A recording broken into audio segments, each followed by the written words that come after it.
Hello, ladies and germs. I like to talk like I'm out of the 1940s or 50s or 60s or whenever they said germs, and I'm displaying my intense lack of knowledge about all things historical and geographical, really. This is Ben Greenfield, but I do know about fitness, and I do know about why you should consider throwing out your furniture. I'm serious. My guest does too. We talk about like throwing out your furniture. We talk about forest school. How cool is that? Gooey bones, why weight training counts as cardio, and a whole lot more. It's my friend, and I think she's been on the podcast now 4 times. She's that popular. Biomechanist, Katy Bowman. And before we jump into today's show, I've got another little impression for you. You know what that is? That was a bark or a wolf dying. One of the two. But the reason I'm doing that is to get your dog's attention because there's this company that every month paw picks the best all-natural treats and innovative toys. See what I did there? Paw picks. To match your dog's unique needs, like your dog's allergies or if your dog is like a heavy chewer. And they make all of their products in the USA or in Canada. They test them on animals, meaning their own animals at this company. And the name of the company is BarkBox. Every single monthly box is themed. Like the one that I recently got was called Bark Ball, full of different kinds of balls that my dog Comet loves to chase around the living room, which is cute / annoying, especially the ones that squeak. But anyways, you're going to love the toys they send you. New and unique toys to keep your dog engaged and interested and happy, with a Scout's honor that if your dog doesn't like something in the box, I'm not quite sure how you'll know that. I guess they just will leave it forsaken in the corner. They'll send you something else that your dog will love for free because they're all about dog happiness. And you get free shipping on any BarkBox. How, you ask? You go to barkbox.com/Ben. That's BARK box.com/Ben. And you get a free extra month of BarkBox when you grab yourself a 6-month or a 12-month BarkBox plan. This podcast is also brought to you by the Human Charger. So the Human Charger is this handy dandy little device, smaller than a phone, that I carry with me at all times, especially when I travel. It's a light therapy device. So you may have heard of seasonal affective disorder, which is what this was originally designed for. And then they found that, voila, it helps to get rid of jet lag. It helps to align your circadian rhythm. It gives you energy, like a cup of coffee for your brain, because it stimulates the photosensitive proteins on the surface of the brain using a calibrated white light that passes through your ear canals. How do you like that? And it helps you produce serotonin and dopamine and noradrenaline and just feel amazing. And it, did I mention, beats jet lag. So you get 20% off on this handy dandy little device. Visit bengreenfieldfitness.com/humancharger. That's bengreenfieldfitness.com/humancharger and simply enter code BEN20 to get 20% off of your Human Charger today. In this episode of the Ben Greenfield Fitness Show, that vasodilation was caused by a chemical or vasoactive substance. That was the hypothesis. It's been the hypothesis for a very long time, but it's never been a proven hypothesis. They discovered that a large portion of your bone mineral density is actually goo. That organic solids might not be the best way to describe a mineral because as far as your bone mineral density goes, they're wet minerals. He's an expert in human performance and nutrition. Voted America's top personal trainer and one of the globe's most influential people in health and fitness. His show provides you with everything you need to optimize physical and mental performance. He is Ben Greenfield. Power, speed, mobility, balance. Whatever it is for you, that's the natural movement. Get out there. When you look at all the studies done, studies that have shown the greatest efficacy.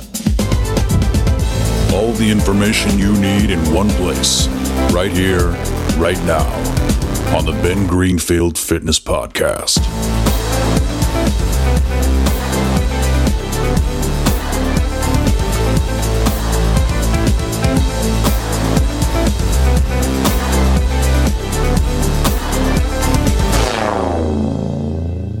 Hey folks, it's Ben Greenfield, and my guest today, a few years ago, taught us how to look like $1 million from head to toe in the podcast episode, Making Biomechanics Fun. How to fix your body, align your posture, and look like $1 million from head to toe. And then she taught us why Kegel exercises suck and why most ab exercises are completely useless in the podcast episode, Why You Shouldn't Suck in Your Stomach, Why Standing All Day is Bad for You, and How Kegels Are Killing Your Core. Well, today I have invited her back to talk about her new book called Movement Matters, Essays on Movement Science, Movement Ecology, and the Nature of Movement. And her name, if you haven't guessed it yet, because she is relatively famous in the world of biomechanics, specifically ancestral biomechanics, is Katy Bowman. And Katy is not only a biomechanist and a science author and a self-described full-time mover, but she spends her time educating hundreds of thousands of people from around the world via not only her huge collections of books, the number of which I've actually lost track of because she's got a ton, from like Move Your DNA to this book, Movement Matters, to Foot Pain Relief, to Whole Body Barefoot, to Alignment Matters, to Every Woman's Guide to Foot Pain Relief. The list goes on and on, but she also does live classes online. She has a fantastic website that I'll link to over in the show notes for this episode, which you'll find at bengreenfieldfitness.com/movement matters. But she also lives right across the state from me, where the sun does not shine quite as much as it does on my side of the state. Ha ha, Katy. Nah. But she has a very interesting life over there. We'll talk a little bit about the fact that her kids go to nature school and she threw out all her furniture, and she does a lot of cool wild plant foraging adventures and all sorts of interesting things. We're also going to take a deep dive into science because she has some really interesting ideas about muscle and about bone that really don't get talked about a lot in I guess like stereotypical biomechanical chatter or cocktail chatter about muscle and bone if you go to those kind of cocktail parties. So, Katy, welcome to the show. Hi, I would love to go to one of those cocktail parties. I know, seriously, where we could just talk about biomechanics all day and how bone is goo and muscles really aren't the way that we think they are. Everything that you talk about in this fantastic book that I'm holding in my hands right now. You know, the funny thing is I read your books and wind up just destroying them because I fold over so many pages. You know, I don't talk about this too much on the show, but that, you know, my undergraduate degree is in biomechanics. So I have like this special place in my heart for biomechanic talk and some of the geeky stuff that you delve into in your book. So whenever you mail me a new book that you've written, my face lights up and I take out the red pen and get to work figuring out what I want to talk to you about when I have you on the show. There's not a lot of fun books about biomechanics. You know, they're all technical or they're research articles. So for me, someone who loves biomechanics and geeks out about it, I think to have something that kind of makes you laugh as you're kind of going, oh, yes, of course, you know, academically, it's a nice mashup, I guess. Right. Yeah, it totally is. And you've got a really, really cool way of talking about biomechanics in kind of like a layman's or a laywoman's perspective that I truly appreciate, including the but do you actually draw the images in your book, or do you have someone do those for you? I have someone professionally draw my crappy drawings. So for me, really beautiful anatomy textbooks, what's often lost is the actual mechanics of what's going on. They're not able to really communicate well, leverage. And so I have always found that really simple diagrams with arrows that totally shatter any artistic. I don't want you to pull any art from my diagrams. I want you to see in and out and up and expansion and this direction and that direction. So I'm actually not that bad of a drawer, but I draw really crappy stick figure drawings on purpose so that the communication I need these drawings to make, which is not how beautiful is this, come through. So I do have someone, though, professionally recreate my crappy drawings. She is a professional illustrator who can do beautiful things, but she just does crappy line drawings for me all the time. Yeah, that's the way my wife and I work together. I'm writing a fiction book right now called The Forest, and I'll get through a chapter and I'll write out again my own crappy line drawing of what I would imagine it'd look like, you know, as the protagonists in the story, which are my two twin boys. come wandering out of the woods out into the ocean, and I've got like the rocks are little circles and the trees are sticks and the ocean is like the stereotypical wavy lines, and then she turns it into an actual, epic fantasy painting. So yeah, we've got that relationship going. Actually, the first question I wanted to ask you, Katy, was you got rid of all your furniture. I think we talked about this a little bit in the last podcast, but we didn't really take much of a dive into it. How's that going for you, not having furniture? It really gets better every day. Getting rid of furniture is really my way of modifying my environment so the environment facilitates movement versus me having to like drum up some sort of artificial willpower or to have to think myself to, I should be moving, like our environment, our habitats have gotten rid of the need for a lot of movement. So we're having to artificially manifest that. Okay, I'm going to get up and bend my hips and my knees to these particular degrees at this particular frequency. That's one particular way of relating and taking science and kind of helping you create behaviors, but it's very exhausting. And then we have this whole issue of frequency. It becomes very difficult to move at a particular frequency because I have to be thinking all the time, like, I need to move this much. I need to move this way. In addition to also, and I need to eat this much of this thing and in this way. And it just became so overwhelming that I thought much easier for me is to strip out the elements of the habitat that I'm constantly having to rally against. And so that's what I've done, is gotten rid of, chairs and things that it's so easy to plop or outsource my body's work to. So I got rid of things with backs and, classic chairs. And then we've started to play with temperature, right? Getting rid of warmth from our house. It's still able to be warmed, but just we don't build a fire the first thing on a cold morning. We're like, oh, if we leave it cold, guess what? We're a lot more likely to head outside and warm our own bodies because we're not thwarted by this cozy environment. And so by doing that, getting rid of warmth, a portion of the day, I found that we are all moving so much more and going outside so much more. So I've been playing with, there's a lot of research coming out where this is a cool biomechanics thing where the shape of your environment shapes the animal and the behavior of the animal within that environment. Ants and lots of other colony animals, bees and whatnot, their behavior and body shapes, they're in a relationship with their habitat structure. And we know this about animals, but we just continue to create more and more environments that facilitate less of the behaviors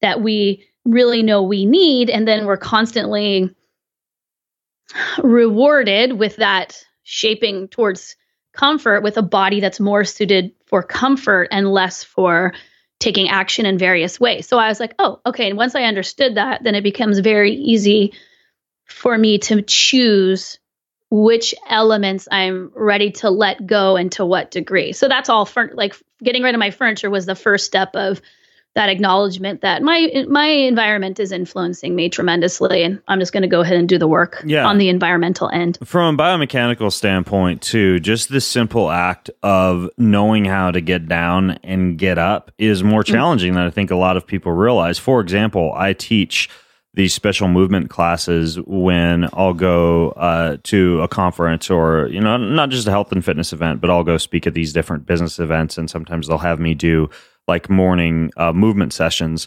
And one of the things that I'll have people do is just sit down and stand up, typically 20 to 30 times. Just literally sit down and stand up. And it completely gasses, and even many people are destroyed and sore the next day from sitting down and standing up 30 times. And this idea of, and by the way, I have retained all the furniture in my home, despite my respect for you having gotten rid of yours. I still have my couches and my futons and my beds and everything like that. But just this concept of being able to get down on the floor and get back up is something that so many people have lost the skill of being able to do. Now, granted, I understand that a lot of people that listen to my show, they're able to sit down and stand up. But I think even more importantly, what you said about temperature fluctuation is important in that not just this idea of minimalism, but also this idea of embracing some amount of discomfort in our lives is important, not just from a stress and resilience standpoint, but also a biomechanical standpoint, right? Like sometimes sleeping on hard surfaces, sometimes eating on the floor instead of eating at a table, sometimes figuring out something to do other than sit in a chair, right? Like kneel or lunge or stand or embrace something other than furniture. It's important. And I love that section in your book where you get into how you got rid of the furniture and kind of went minimalist and swapped your 24 inches of box spring and mattress for 3 inches of futon. And I think it's something that a lot of people, especially people who are trying to reinvent their bodies, could certainly benefit from. Well, it has a lot to do with time too. Movement Matters is really about time, which is, you and I are constantly informing people of like, you needed this, and did you know your body needs this? And there's many other people in many other fields that are continuously layering on these human needs. And because they are what I use the term parse, like they're like, they've been extracted. They're extractions from usually ancestral behaviors or, human behaviors that have been around for a very long period of time. They're elements of these. But if you just keep adding elements every day, you're going to be missing a large portion because you can only get to like, how many times do I get up and down off the floor? How many times do I have to run out and expose myself to a certain amount of minutes of sunlight? And how many minutes do I have to spend with my kids? It all becomes, when you pull out the parts, the parts themselves like end up summing up larger than what the thing taken in its entirety would have been. So the idea of like sitting on the floor, it's not only the fact that you have to use your knees and your hips and your ankles, that you're mobilizing the joint and you're using those muscles to carry you towards the floor. Now your body is being deformed by the floor. It's pressure. We don't consider like the other types of movement that fall outside of our fitness variables. So exposure to pressure is something that our body needs. And we currently take it in the form of, foam rolling or putting our body on some tool. I'm going to put my knee on this tool in this way, and then I'm going to roll out my hips and I'm going to roll out my quads. And like we're doing it all separately, but these are motions, these relationships with pressure at various angles of my body are something now that just happen because I have to sit on the floor, because I got rid of other options to not sit on the floor. So it's to get even more movement in than those joint kinematics, that we're so used to talking about when we talk about biomechanics, that we forget about the other movements that we need and how easy it is to get them within a lifestyle versus outside of one. Right. Yeah, completely. And on a related note, thinking of kind of going outside the box, you also have your kids, if I understand correctly from what you go into in the book, in forest school or nature school. Can you tell me about what a typical day at nature school or forest school looks like? And also just something to think about as you explain this to us. I know a lot of people don't have the ability to put their kids in nature school. Like I've even looked into this in Spokane. There's not really much of like a formal nature school in Spokane, even though I replicate that for my kids every day when they get home from their regular school. We're out in nature. Even right now, I can see them outside the big picture window of my office. They're barefoot standing right now out in the forest. I have no clue what they're talking about, but they're both looking at each other, talking about something. And I send them out to do sit spots and meditation. And every day they need to go find one new wild plant to forage and identify and learn a new use for. And then we even have foraging Fridays where they can only eat, at least up until dinner, things that they've found outside. They're allowed to use the kitchen to come back in and use olive oil or whatever to prepare what they found, but the main staple of what they eat needs to come from the outdoors. And so there are ways that we figured out how to kind of get the kids a little bit of schooling outdoors. But I'm curious, like, what does an actual, like a formal nature school or a forest school actually look like? Like what do your kids do when they head out to school? Well, they dress well. They dress appropriately. That's a big thing. So like you're already learning how to, like, what you need to be comfortable and safe within particular environments. They switch between 3 different landscapes throughout the year and sometimes throughout the week, throughout the year. We had a very cold winter here in Washington, and that was different than the last 2 years. And so there was a lot of fire building elements to the class because they actually had to be able to be close to a fire. So they had to switch to a landscape. And how old are they? 4.5 and 6. Okay. They're in 2 separate programs, but one is for slightly younger kids, 3 to 6, and the other one's in a slightly older program, 5 to 10. So they do mix the ages, which is really important. So nature school has elements of, it kind of looks like a regular school in that, they get together the first thing and they're usually playing some sort of game, like we would go to school and play recess in the morning beforehand. But the games are like, they would have freeze tag, right? Every kid plays freeze tag at some point. But the freeze tag is when you're tagging someone, maybe you tag bee sting. And so when you tag them, they have to stop and freeze because they have a bee sting. And in order to unfreeze, the other kids have to go get the plant that is a good remedy for bee stings, actually go find it, pick it, bring it, and touch the kid with that plant to unfreeze it. And you can only use each plant one time. And so the teacher is constantly changing, the issue. So in that way, they get a little bit of plant identification and then plant purpose. They do projects, kind of project-based learning, which there's lots of project-based learning schools that don't happen solely in nature, but there's a lot of science kind of built in, but in a more practical level. So my son worked on a unit where he made a spear or an arrow. So and they have knife skills, right? So they start knife skills when they're 5. And they are full-size knives, and they learn knife safety. And so he's whittling this shaft of the arrow, and he's bringing it back to me. And I've asked him, what's the point of removing the bark? Is it too heavy with the bark or whatever? Because I don't know. Right. I've never made an arrow. And he says, he said, if you look at a stick, he picks the stick up to the eye, you'll see that it's actually, even though it seems straight, if you look up close, it's bumpy. And so when the air passes down as it's going through the air, it makes the air bumpy, kind of like when we're on an airplane, Mom, like turbulence, and then it can't fly straight. So we have to remove all of the bumps.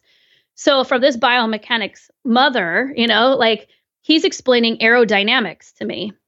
He understands laminar flow and turbulent flow, and that the wind, not like that the wind can displace something, but it's not really wind that just by moving through the air, it can create displacement. And then the objective of that arrow, which is to hit what you've shot, is unattainable until you get rid of these other forces. And I was like, wow. So nature school, you could say like, oh, look, they're making arrows that they'll never really need and in the modern world, but it's really a much more fun way of learning aerodynamics. And he's 6. And so it's just a lot of those types of things, a lot of physical play, but they can look at ice. They spend a lot of time going out and trekking, and then they find this amazing thing. And all the teachers are very well versed in wilderness safety and wilderness studies and just different tribal studies. And they can explain, when you see the ice and it looks like this is an indication of how the temperatures fluctuated through the night, that there was like a partial melting. And so many little things like that where they're learning observation, identification. They added letters to our school. So there's a traditional element of they're going through the alphabet, and every day would be a different letter, but then they would identify all the nature things that start with that sound. So even when they're doing things like language arts, they still require that you observe what's going around you. And they don't have a chalkboard, but they have dry erase boards that they'll bring in, and they have the kids recap various things, and they have journals. They sit and journal.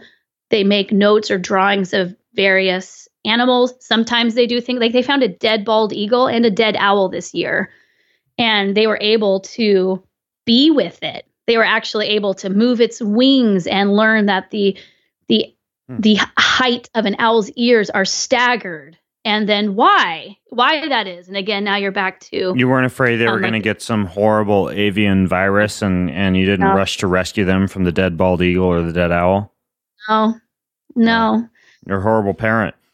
I know. Well, definitely risk-taking. What's the actual name of this school? Well, actually, I should ask you if you even want to say, because I don't want, people going and like stalking your kids. But I'm just curious, like, is there a name for this type of school or the school that the children go to?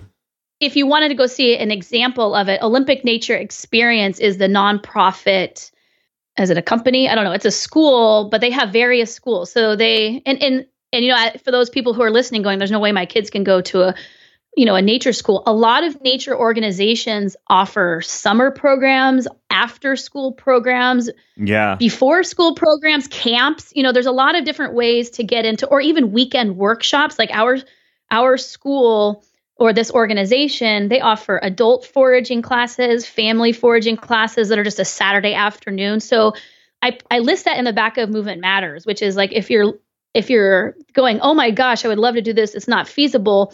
There are so many ways to get various elements or aspects of it. So Richard Louv wrote a book, Last Child in the Woods, and they have a huge children in nature network where if you go to that website, you can find various programs near you. Yeah, I see that in your book. It's called childrenandnature.org.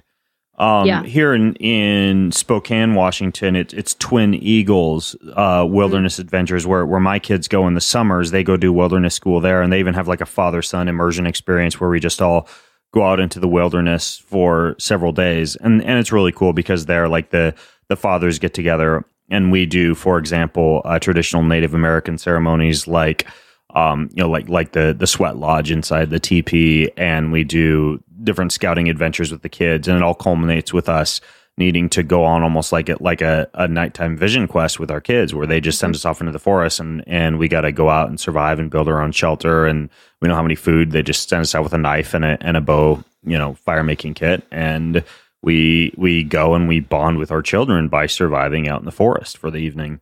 And it's for those of you listening in who haven't kind of looked in your local area for this type of adventure for you to do with your children, or this kind of, even if it's a summer school for the kids, it's amazing. And just about every place has some kind of a way to get started with this. So yeah, in the back of your book, Katy, you've got all sorts of resources on it. But yeah, I mean, like the takeaway thing for me, really, when looking at your kids going to nature school, is not that every kid needs to go to nature school, but every parent should at least look into resources in their community that allow their kids to get these kind of outdoor education or immersive experiences in nature, just because a child can learn so much. And like you mentioned, I mean, your kids freaking like making an arrow and learning about laminar flow and how an airplane could fly at the same time. So there's not a disconnect from technology when they're in these type of scenarios at all. And so, no, go ahead. And I think, Richard Louv, he's argued pretty extensively that nature is actually its own vitamin. So it's like, if you're looking at like, how do I feed my kids nutritiously and move them nutritiously, that this is another element of, they might very well indeed need abundant exposure to nature. And it can be through these structured programs. And it could also be that when they have a birthday party, you do a nature theme out in a park, or that you take some of your breakfasts or some of your meals, you just put a blanket in your backyard and you eat outside, or when the Audubon Center has a bird spot, that you participate. Like, it doesn't require some of these larger things that we're talking about, that it's very accessible in smaller ways, but slowly what you are doing is introducing a skill in being exposed to and adapted to and comfortable in an outside environment, or else you're destined to have to be inside a lot of times, or your feet inside shoes, or your whole body encased in smart wool all of the time, which means your experiences are limited in that you have to have the environment just so for you to be able to function, which is it's a limit of your freedoms in a way. How can people tie this into food? Because I know that you do a lot of foraging with your kids too, and you talk about how you've worked foraging into your guys' lifestyle. Can you tell me a little bit about the foraging scenarios that you create for yourself and for your family in the foraging section of the book? Sure. And it can be, again, small as, if you have nothing edible growing in your landscape, and I live, near the Olympics in Washington, if you live in an apartment, this could be something as growing an herb or two in a pot on a patio or on a... Right, or even just like a vertical gardening system, which is simple to buy off Amazon. Exactly. Or even if you have no money, you can go to a community garden, or buy some seeds in a window. It can be very inexpensive. But what you're doing is you're teaching this relationship of where food comes from, that someone has got to go get it. So your foraging experience in this case would be very small. Could someone go to the back lot of our apartment and bring me 3 leaves of basil or cut 2 onions or something like that, something that's really easy to grow. Then it could be something a little bit larger, which is identify if you do have community or if you have some wilderness or park around you where you know the quality of the plants, meaning they're not sprayed. And you want to make sure that your identification skills are on par. So I do request that if people are going to start to forage, that they make sure someone who is a local expert has helped them identify things. Obviously, most of us can identify apples on an old apple tree or the general fruits that we're aware of. So you start with those. You start with abandoned fruit trees. And you figure out like, oh, can we walk to that old abandoned apple tree that's always lousy with apples and grab some? Or are there neighbors in your area? I've lived in California for a very long time and in Washington now here for 6 years. And the number of fruit-rich plants that go unpicked is startling, like totally startling to me. I'm talking about oranges and tangerines and avocados, and then here apples and pears. You can usually find something like that where you can, walk to it or walk part way, or even if you drive, you're moving a ladder around and you're maybe climbing trees or helping people, your kids, or even if it's just you move to kind of get some of these foods or glean, to pull off and either use for yourself. There's always a couple herbs usually that are around. So many people have rosemary bushes, like things in their yards that they didn't even know were edible. They kind of knew that they were an herb, but they don't cook any recipes that use it. Look through your area that's easily accessible on foot, see what's there, and then go home and see if you can find a couple simple recipes. And then you're going to go out. And as you said, you guys give your kids permission to use a kitchen, which is amazing. And if you have smaller kids, maybe it's just going out and, I'll give my kids when they were very little, I would give them branches of herbs and have them simply pull them apart or tear lettuce up, that they've maybe picked around where we are. So you're getting them moving, right? The movement is important, but you're showing how movement and food are connected, because it's only very recently that all of the movement of the foods that we eat has been completely outsourced. So it's nice to kind of reclaim that a little bit. And kids, especially, they will eat more nutritiously if they played with their food in a way, right? If their food was outside of this thing on a plate that you put in front of them, it was a walk, it was good times, it was, wow, I've never seen an artichoke grow on a plant before, or if something's popped up that they themselves have planted, even better. Yeah, and it's absolutely doable to do this in the city. To do it, I mean, there's that saying that there's wilderness in the blade of grass that grows up through the sidewalks, and for a child to be able to even do something as simple as walk a long ways to the grocery store and bring a grocery sack full of groceries back. I mean, that's what that was my initial foray into quote foraging unquote, was I would just not go to the grocery store unless I'd walk there or ride my bicycle there. And granted, I'd be coming back with bananas and coconut milk and avocados, flown in by jets using fuel to the grocery store.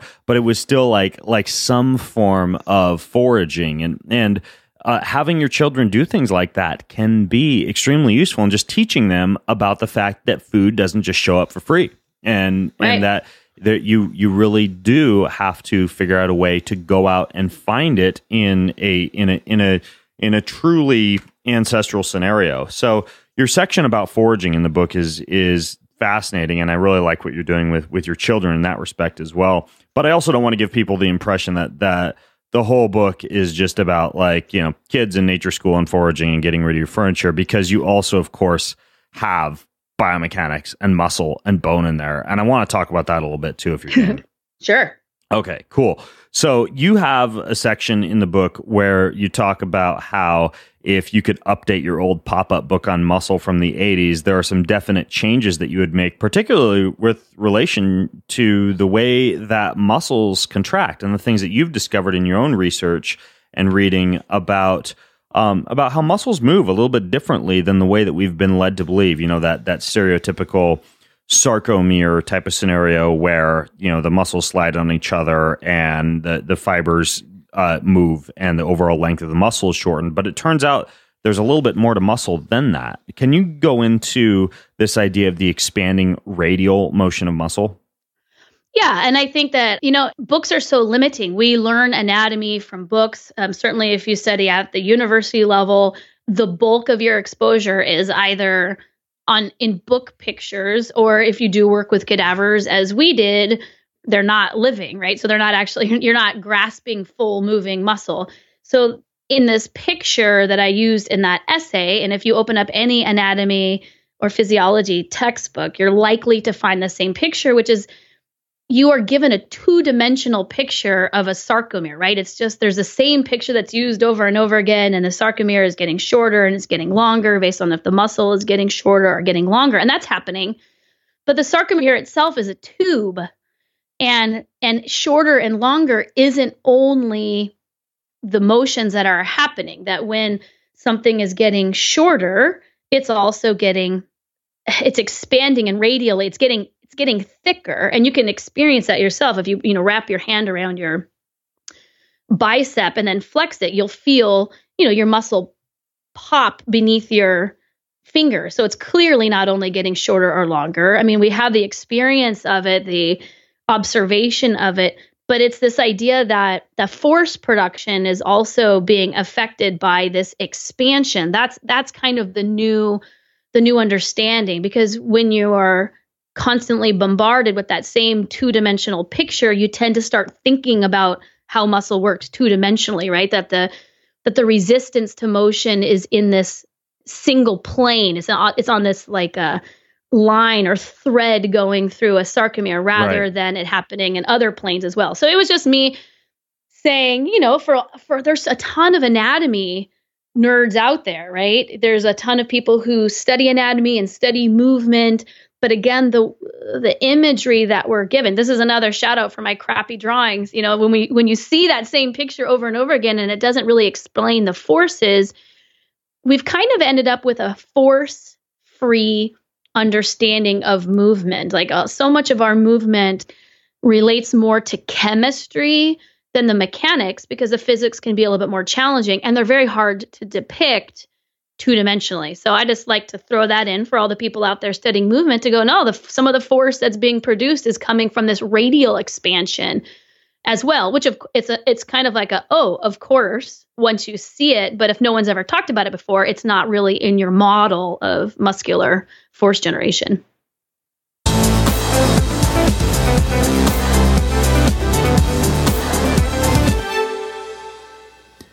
Hey, I want to interrupt today's show to tell you about two things.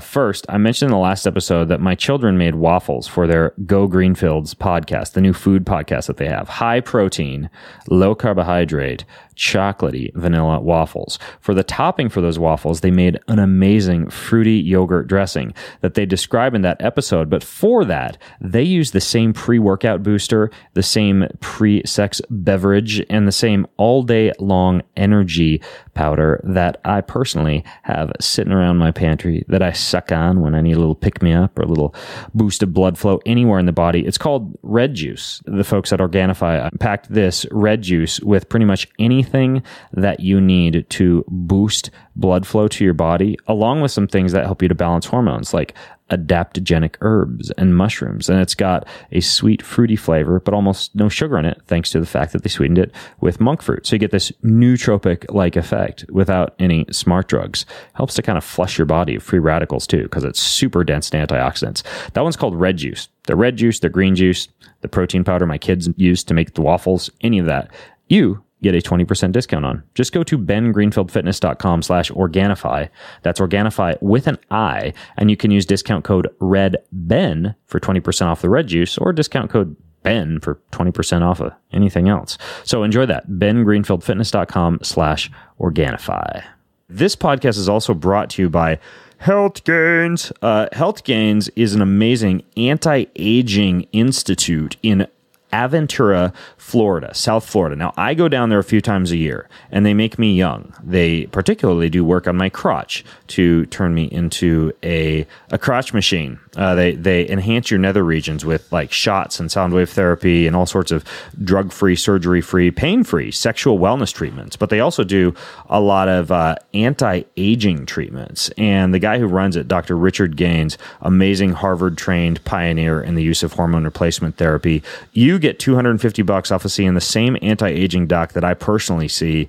All you got to do is text the word GAIN to 313131. That's the word GAIN, GAIN, to 313131, and you automatically get $250 off of any of the Health Gains HGH treatments, testosterone treatments, which I don't do because I compete in World Anti-Doping Association sanctioned sports. But if I didn't, I would. But I take advantage of all their other services, and they're amazing. Of course, their sexual health services are the ones that are my personal fave. So text word GAIN to 313131, and you too can go into Gaines Wave and reinvent yourself.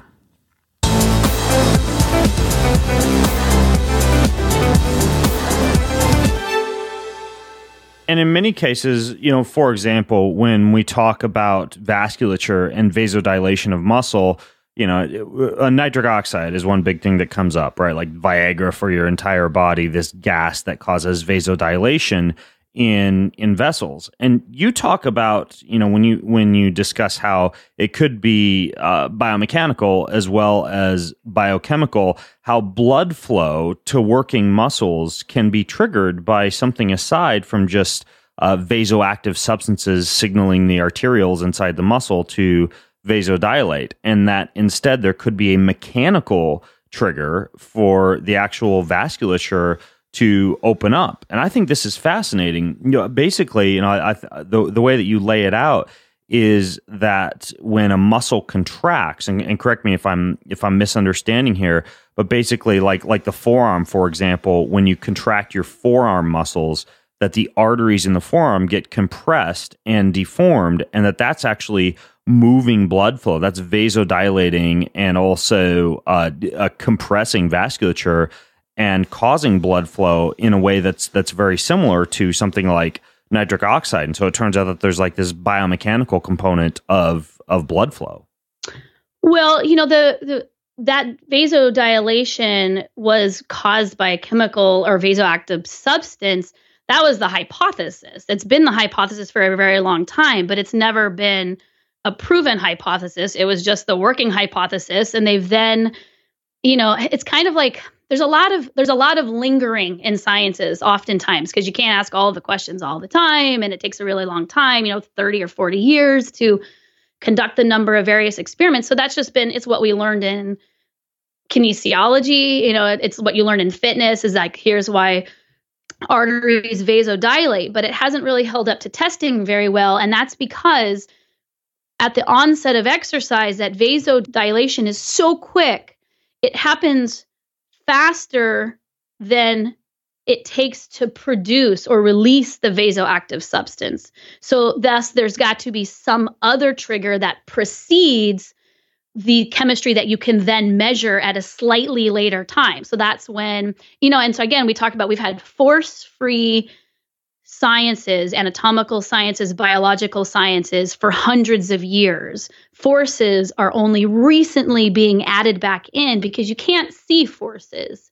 And without any nanotechnology, you can't really see what's going on. All we've been able to do is draw blood, right? And then measure what's in the blood. And so the hypotheses are always chemical in nature or have these chemical aspects because it was the only thing you could measure. But as we're able to see things on smaller and smaller levels to go, oh, there's cytoskeleton within the cell. And oh, that's moving. Hey, the whole behavior is changing. This idea of mechanotransduction is emerging. That's like, oh, the behavior of tissue is very much affected by the forces that are at play. And although you can't see the forces when you see something really close, you can see that things are being deformed and that the anatomy of a cell is being altered by this deformation. And then now you're starting to see, over the last 20 years, you're starting to see the hypothesis steer more towards the biophysics, right? And now you're starting to see college programs emerge from biophysics. Now we're talking about on podcasts, but that whole process has been 30 years in the making. So yes, it's a little bit hard to explain on a podcast, but we just said, so this is when a muscle contracts, remember, because of just this last thing we talked about, it's not only really being compressed, it's also, you have this radial dilation, right? If a muscle is getting thicker, your muscle activity is actually opening the blood vessels. You're creating space for the blood vessels to open. And so we think of like vasoconstriction and vasodilation, they're not equally active motions in nature. You do the work to contract, and vasodilation is often just a relaxation, meaning there's not musculature that opens it. You just stop tensing it. And so when you've removed the walls of the muscle, literally by opening them or pulling them away from the main axes of this tubular thing, it then immediately causes space for the arteries to open. So they're not compressed as we think they are. The action of the muscles is actually opening space, which then is going to immediately change the pressures and the mechanical environment of the musculature. So that's the hypotheses that they've been working on, over the reference from Movement Matters on it when they first started testing it in rats, looking at their skeletal muscle. That was, it was when I was in graduate school. Yeah, so it was like probably 2006 is the reference. Yeah. And this is important for people, in my opinion, primarily because there's this idea, for example, that like weightlifting is going to increase your blood pressure, or that you need to do cardio and strength, and the two are separate, when it turns out that moving muscles, lifting heavy things, moving weights, turns out to have a pretty significant cardiovascular training effect due to the increase in this peripheral blood pressure, followed by the decrease in the peripheral blood pressure, the vasodilation, the vasoconstriction that occurs from something as simple as a muscle contracting around a blood vessel. And for example, Doug McGuff in his book Body by Science talks quite a bit about this, about how, to really put it in as simplistic a term as possible, weight training counts as cardio. Like, you're getting a pretty significant cardiovascular and vascular training effect just from moving heavy things, and without any need to like go for a run or go for a bike ride. And so it's kind of an interesting concept that there is this mechanical trigger for vasodilation and vasoconstriction, and you actually can get a very significant training effect just from moving your muscle. And also important to the nature of the work that I do, or the problems that I'm interested in working through, is that our model of exercise right now are always whole body states. So if I'm going to measure your blood for a vasoactive substance, it's going to be throughout all of your blood, which kind of lends us to think that my whole body is benefiting from this bout that I'm doing, right? And that's the way that we've been led to think about movement, is that the benefits are on the whole body level. But if we talk about mechanical compression, it means that the area that the blood is being pulled into, the areas that are vasodilating, they are only the areas that are working. So, and this lines up really well with our experience of when you do things of like a more intense nature, your body has to limit, like you only have you don't have enough blood to reach all of your parts. You have an amount that's efficient for you to carry and shunt to various working parts. And when you go really intense of things of your arms and your legs, it has to pull it away oftentimes from organs and other places because of a mass issue. You only have so much volume to work with. And so as we look at the idea that exercise has systemic benefits for sure, but there are local influences of flow, and which means oxygen delivery, that you are nourishing particular tissues more than other tissues. That's more of interest to me, or that's also of interest to me as we work through this idea that using your body, that there is a distribution of use throughout your body. We would call it cross-training, but when you look at the number of parts and the number of capillaries that are fed by various arterioles and meta-arterioles, that getting the blood to all of those sites in a well-distributed way is not something that happens simply because your intensity level is at a certain point. So it's really starting to delineate between the holistic or systemic benefits of exercise and then breaking it down to say there are also local benefits, and there could be within a very fit person areas that are not actually moved at all, sedentary areas, cellular areas that look sedentary simply because the number of body parts that you use isn't well distributed throughout your movement activities. So to me, that's why this is so important, is it because it aligns well with the other things about cellular sedentarism that I'm working on now. Yeah, exactly. And speaking of sedentarism, you have a section in the book that delves into an area that I think is incredibly important, and that is this concept of grip strength and the relationship between grip strength and all-cause mortality. Why is there such a significant relationship between grip strength and mortality? Well, I don't know is the rightest answer, the most right answer, and it's kind of where it stands right now. I think the hypothesis would be that if you happen to have better grip strength, that you had been using your body in a way that challenged it. And so you're very rarely using only your grip strength, right? You'd be using your arms and your shoulders and your chest more. You would probably be, as you were saying before, moving or pulling on or carrying heavy things that then challenge your cardiovascular system more, because of course the split between what's cardio and what's strength training is just it's on paper. Like, of course, right. Those things get so easily mashed up. So I think in the end, it's probably going to take 10 to 20 years to break all that apart and look at it in pieces. It's going to turn out that those populations are simply moving more of their body more. They're not just the people who are doing like captains of crush, grip strength hand devices or dynamometers. Exactly. That's not what makes you live longer. What makes you live longer are activities. Just being that person who's engaged in enough activities where you naturally have strong hands. Exactly. Like they weren't sitting there prepping for the test. I mean, you could have, I worked once with I did a lot of hand, probably as you did too at university, like hand dynamometers, because it's a basic strength test that we would often use in collecting data in the human performance lab. And I had one time this lady came in and pegged it like better than, and she was probably 65 years old, and she pegged that thing better than some of the 20-year-old athletes that we had there at the time. And I'm like, I had her do it 2 or 3 times because I'm like, is this thing calibrated? What's going on? She was a cake decorator. So she was like grabbing these bags of frosting. She had essentially been training for this test her entire life. Now she was very sedentary, and she did not pass any of her other physical tests. But if I looked at just her grip strength, it was off the charts. You're always going to find those outliers. And I always think of her of going, sometimes you have trained really well to one fitness test, but it's why you need to pass all of the fitness tests to really come out on the other side.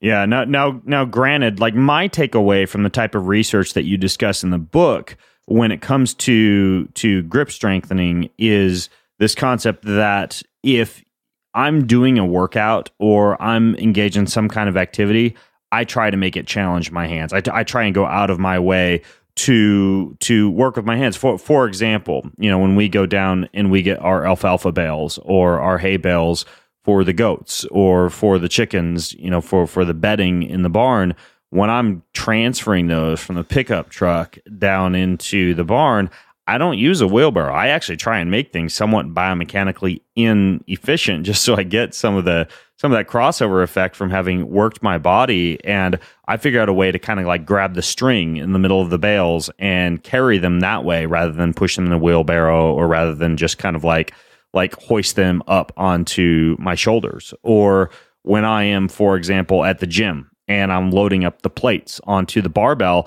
I try and use a pinch grip on the plates, right? Rather than just like picking up the plates and holding them normally, so that I'm figuring out a way to work my grip, to work my hands, and to actually take advantage of some of these relationships between grip strength and all-cause mortality. And so for me, it's just a matter of being cognizant of every single day, doing something to challenge my grip. And since I started thinking about that, because I discovered this research a couple of years ago, my hands have changed. My fingers are like sausages now. Like people tell me this. They're like, dude, your hands are huge. And my brother, who's a farmer, his hands like make mine look minuscule. And it's amazing how you can actually develop muscles in your frigging fingers. Like my hands are actually big and thick now. And granted, obstacle course racing has helped out with that quite a bit as well. But it's amazing how you can literally just like watch your hand change before your eyes once you begin thinking with this mindset of, okay, how can I challenge my grip and do something every day? And for example, the other thing that I have hanging above the kitchen table in the living room is a yoga trapeze, right? And so I'll not only go hang upside down from that, but I also do single arm hanging just from the yoga trapeze, where every time I walk under it, I'll just hang myself from like my right hand or my left hand for as long as I can. And like putting tools and implements in your home that allow you to do these type of things, just like, you've removed your furniture. These are all ways that you can take advantage of this idea of just like every day doing something for your grip. I walk to the grocery store, as you do, quite often to pick up. That's kind of a family foraging, is like, let's walk the mile and pick up what we're going to need today. And, it's easy to throw, and this is why we can't, like, all movement is a category of many different geometries that are affecting your blood flow and your adaptations uniquely. So if I walk to the grocery store, fill my backpack with groceries, put it on, and walk home, my hands could be sedentary through that entire bout of movement, right? So whole body wise, my fitness measures went up. I loaded all these different parts, but my hands were not involved. Hands are not involved in almost all exercise. So you could have these very sedentary hands, very sedentary hand skin. So I started taking a cloth bag and putting my groceries, and it's like 30 pounds or 40 pounds of groceries that I'll have. It's a very strong cloth bag. And I will just put them in this bag and hold the bag. So the bag is just hanging from one gripped hand, and carry that until I'm tired, and I put it over to the other hand and walk the mile home. So I'm actively changing the way that I accomplish going to the store to get groceries, simply because it's not just using my hands. I'm using my forearms and my biceps and my shoulders differently, where before I'm throwing it on in the easiest way. Putting something in a backpack is the easiest way of holding, because it just dispenses that weight over a large part of your body, so that very little of your body has to work more. When you start giving one or two body parts all of that work, you really up the ante of the same activity, the same amount of time that you are spending doing anyway. So that's my grip strength hack. And I just got done taking my daughter on a backpack of us, and I was carrying a ton. We flew to where we were backpacking,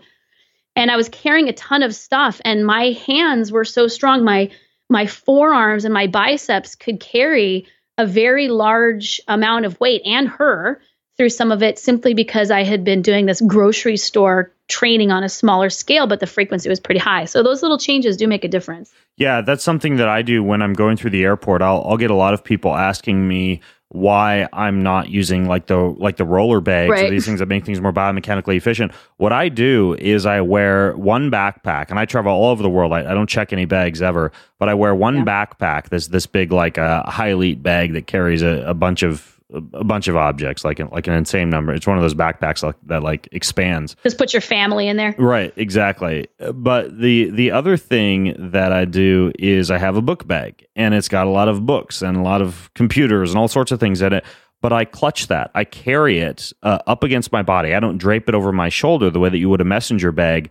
And throughout the entire airport, even if it's, freaking Atlanta or LA or one of these big airports, I alternate between holding that at my side, like gripping it in my actual grip, clutching it to my chest as I would if I were, say, like carrying a bucket during a Spartan race or a sandbag or something like that, and then carrying it on the other side. And I'll go through an entire airport and get a grip strengthening workout by just foregoing the temptation to just like kind of drape something over a joint. And not only has I gotten rid of like shoulder pain and back pain that I'd get from, wandering through an airport with stuff draped over my body in a biomechanically unfavorable format, but it's also vastly improved my grip strength. So yeah, I mean, you just have to kind of think outside the box, like you with the grocery store, things you'd be normally doing anyways, and you just figure out ways to challenge your grip using those methods. So yeah, it's a matter of making life, seems to be kind of the theme of this podcast, slightly uncomfortable to make your body better.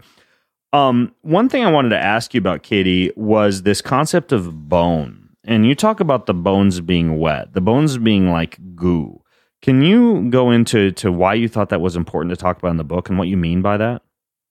Well, I added it to the book because after these like denser bones, which was always confusing to me because I also knew that supple bones, like you wanted supple bones and also more dense bones, right? Because dry or brittle bones were more likely to fracture. And this also alongside this was bones that were more dense, were stronger and less likely to fracture. And I couldn't too, because bone minerals by definition are inorganic solids. So it was an area of biomechanics should line up across the board, right? There should never really be conflicts within a science. It just means that something isn't dialed in quite as right. So because those two things were in conflict for me and had been for like 10 years, I never really quite got what was going on. But then they discovered that a large portion of your bone mineral density is actually goo,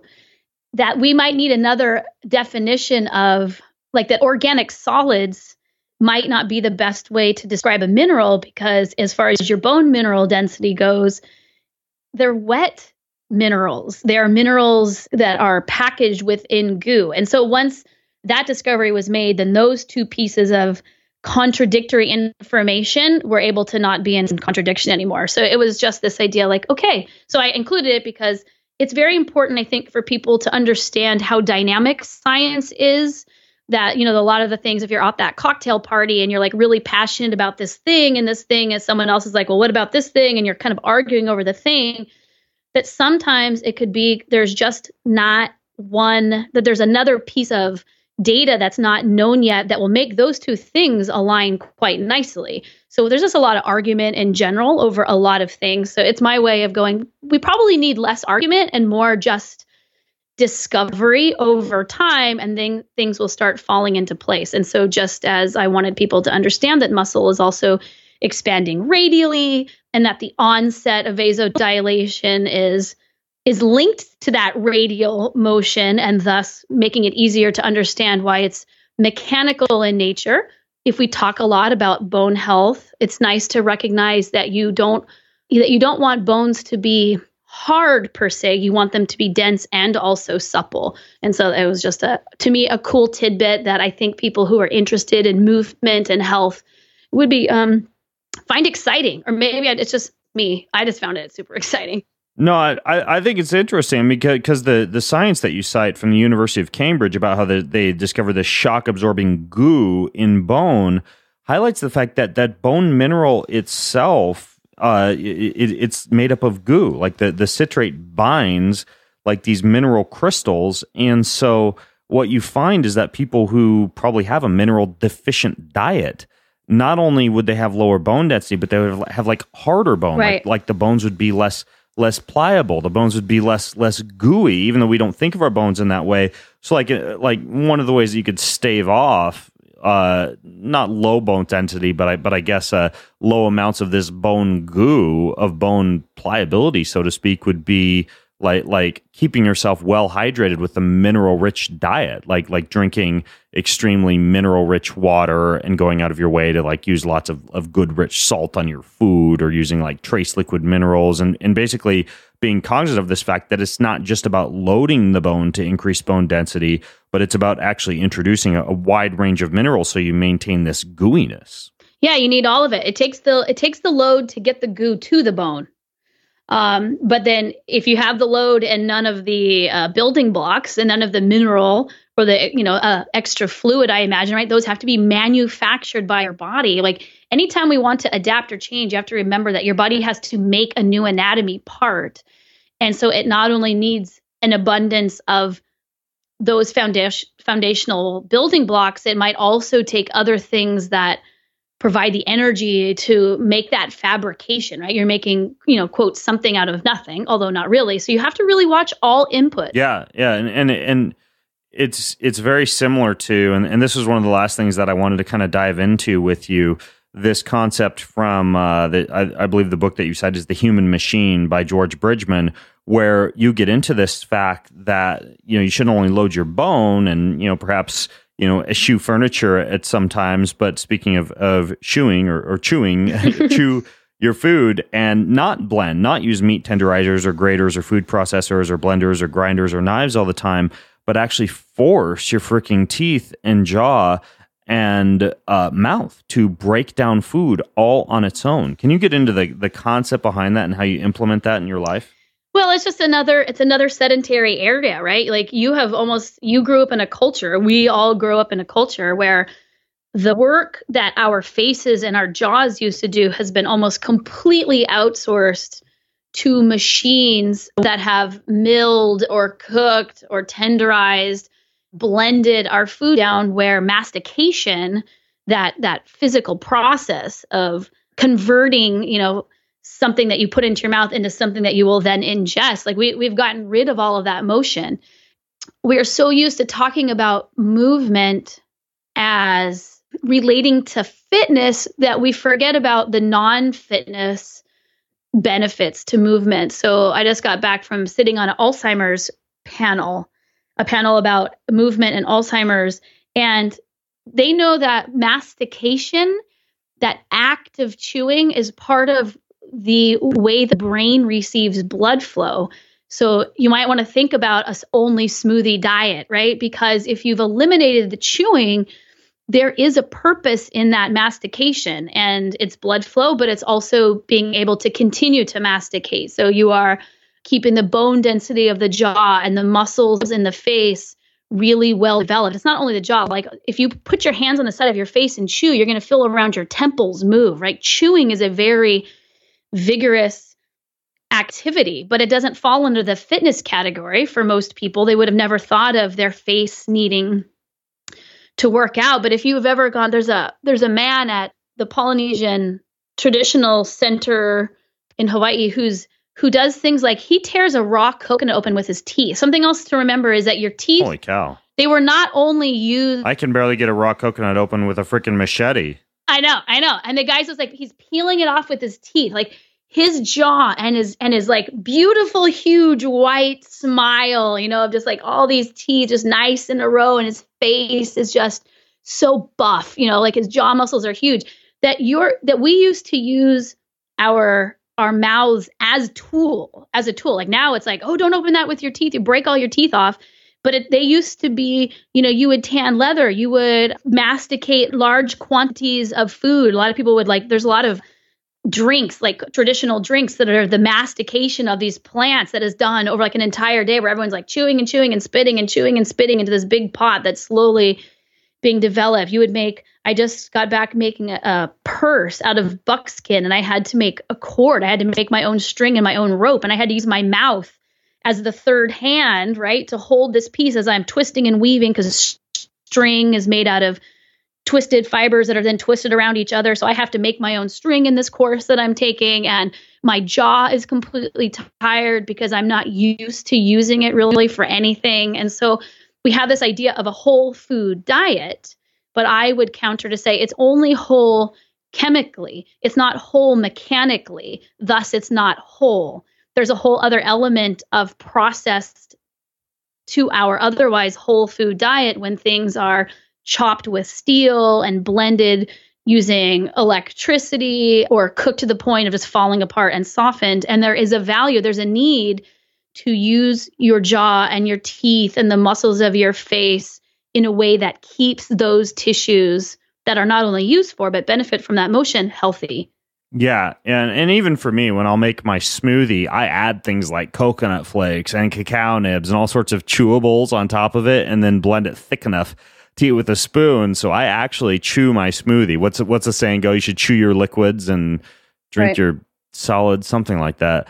Anyways, though, so it's not like you can't have your morning kale smoothie or whatever, but you need to be cognizant of the fact that you should challenge your mandibles. The other thing that I do a lot of now, this is after interviewing Dean Karnazes, the runner, who told me about how the ancient Spartans and Greek warriors and Greek runners used to chew on this stuff to strengthen their masseter muscles and also to induce gastric flow and reduce gastric distress while they're running, is this mastic gum, which is like gum, but it's really kind of like hard and difficult to chew, and your jaw muscles get tired. But I chew on this stuff now, and it actually helps out with not only your vagus nerve and your trigeminal nerve, but also the strength of your jaw muscles and the bone density in your teeth and your jaw. So it's just in line with the kind of things that you talk about in the book. And for those of you who want to listen to that podcast episode, just go look for my episode with Dean Karnazes, and we get into mastic gum. And I'll put a link in the show notes to that one. It's actually a really interesting show. But yeah, that's what I do now is I'm constantly chewing on mastic gum, except of course when I'm podcasting, since that would get annoying. But I'll put that one in there for those of you who want to listen to the podcast with Dean where we talk about that. We really only scratched the surface, by the way, for those of you listening in terms of what is in not just this book by Katy, Movement Matters, but also all of her other books. And I've done other podcasts with her too that you should definitely listen into. So I'm going to link to that and a whole bunch of the other stuff that we talked about. If you just go to bengreenfieldfitness.com/movement matters, I'll link to all that and you can check it out. And in the meantime, Katy, thanks so much for coming on the show and giving your time and sharing all this stuff with us. I love your work, and every time you get a new book, like I mentioned, I just eat it up. Well, thanks for having me, Ben. I really appreciate it. Awesome. All right, folks. Well, thanks for listening in. Again, the URL is bengreenfieldfitness.com/movement matters, where you can learn more about Katy, previous podcast episodes I've done with her, all the show notes for this show. And until next time, I'm Ben Greenfield, along with Katy Bauman, signing out from bengreenfieldfitness.com. Have a healthy week. You've been listening to the Ben Greenfield Fitness Podcast. Go to bengreenfieldfitness.com for even more cutting-edge fitness and performance advice.